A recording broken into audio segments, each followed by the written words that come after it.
Gusto ko lang, ang opening statement ko lang po ay gusto ko lang pong linawin base po dun sa sworn statement ko po sa Senate po. Kasi marami pong tumatawag sa akin na kung ako po ba daw ay may direktang transaction kay Saldico at saka kay Speaker. Gusto ko pong linawin sa kanila na wala po akong direktang transaction. Hindi po ako nagkaroon ng anumang klaseng transaction sa kanila.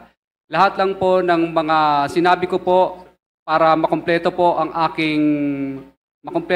aking sworn statement ay kaya nabanggit po ang mga pangalan na yon dahil yun po ang madalas na sinasabi ng mga kausap ko po ng politiko.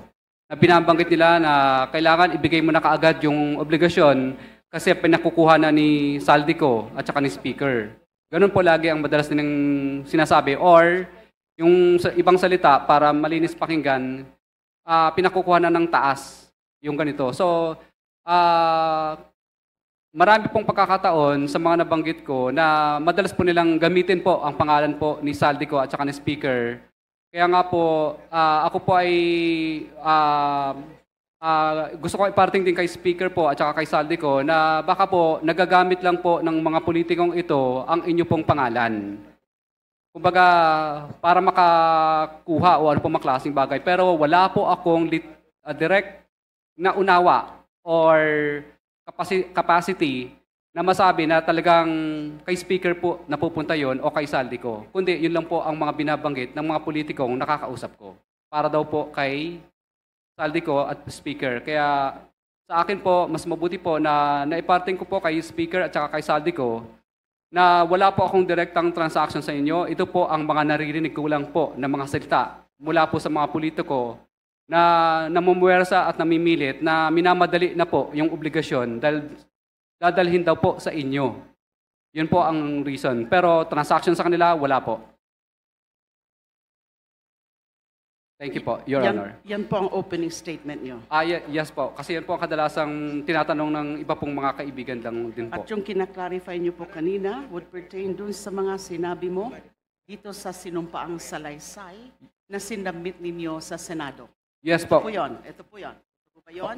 Opo, kasi lumalabas po na sinasabi nila na ako daw ay nakadirektang transaction ko si Speaker at saka si Saldico, which is wala naman po talaga. Ang nandito po na nakasulat sa akin pong salaysay ay naririnig ko po na madalas pong sinasabi at pinagyayabang ng politiko na ibibigay po sa kay Speaker daw o kay Saldico yung obligasyon na hinihingi nila. So ang clarify nyo lang po sa amin ngayon is yung sinasabi mong no personal knowledge o wala kang diretsong transaction. Access. Yes po. Or access. And Yes when po. you say access, physical access, personal access, nakausap, naka-meeting, nakausap sa telepono, in person.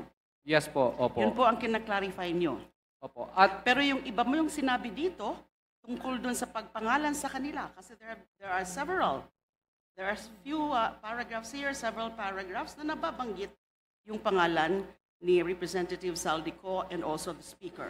Di ho ba? Pero lahat po yung mga sinasabi nyo dito, yung mga tinuturo nyo na kung sino ang nagpaabot sa inyo o nagsabi sa inyo na yung mga mga komisyon na yon ay para sa kanila, totoo pa rin po ito. Yes po, Your Honor.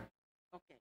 So meron ho ba kayong hiwalay na sinumpaang salaysay na balak nyong isubmit dito sa committee, Infracom ng House of Representatives? Kasi ito nga po ay sa Senado, correct?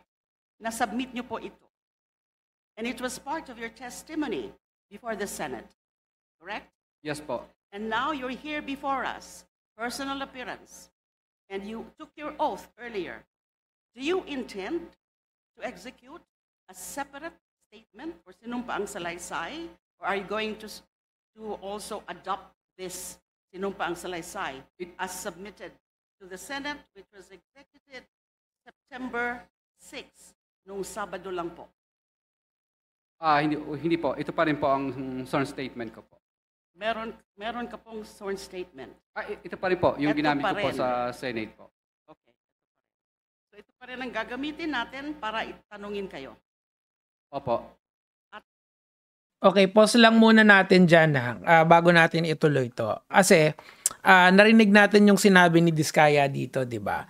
Ngayon, ako, medyo nagdududa na ako dun sa, sa motivation nitong si Mr. Diskaya. Kasi parang sala sa lamig, sala sa init, di ba? Pumunta siya ng Congress, ni-name drop niya doon sila Romualdez, sila Saldico, and all of these people, nakaalyado ni BBM. Ngayon naman, parang binabawi niya yung at least yung mga principal noon, di ba? Kasi 25% sila yung pinakamalaki, so therefore sila yung principal. Parang mas naniniwala tuloy ako doon sa sinabi kanina ni Vico Soto na kayang magsinungaling nitong mga tao na to at on a whim, di ba? Kasi parang ganun yung lumalabas eh. Paano mo pa pagtitiwalaan yung ganyang klaseng tao na ilalaglag ka sa isang forum tapos dito sa kabilang forum na to babawiin. Ang dapat sinabi niya, naririnig ko, hindi niya kasi kinwalify yung statement niya doon sa Senado. Sinabi niya lang na yung pangalan ni House Speaker at saka ni Zaldico and then that's it. Dapat kinwalify niya na naririnig ko na hearsay to. Kasi any good lawyer will say na yung sinasabi mo is hearsay and allegation. Napaka-baseless niyan. Yun yung point doon eh. Ang hindi ko dinidepensahan yung mga ni-name drop niya. It is up for these people to defend themselves in public. Pero ang sinasabi ko lang dito, yung credibility ni Diskaya, that is highly questionable at this point. Kasi parang parang nagfo-forum shopping siya kung saan siya babibigyan ng immunity. Dito ba sa Congress o dito ba sa Senate? 'Di ba? Parang yung kung titignan mo ng isang buo yung statement niya, it's not highly credible in my opinion. In my opinion lang naman. Ngayon, si Congressman De Lima na ang ginagawa niya rito is she is trying to